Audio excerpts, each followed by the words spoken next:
Pasok tayo sa loob. Ayan yung kwarto namin. Pasukin natin yung mga bata. Napakainit sa loob. Ay, sa labas, napakainit. Grabe.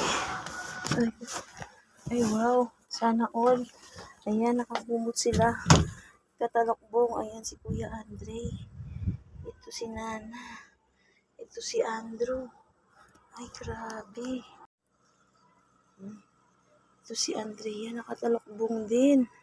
Nakatalokbong sila, oh. Samantalang sa labas, napakainit. Dito, nakakulong, nasa loob na sila. Tulak lang sa tulog, oh. 9 na ng umaga at tirik na ang araw. Talang sila nakakumot pa. Kaya naman pala, naka-aircon sila. Ay, sana all, naka-aircon. Kaya pala sila nakatalokbong, naka-aircon pala sila. Uy, ang lamig.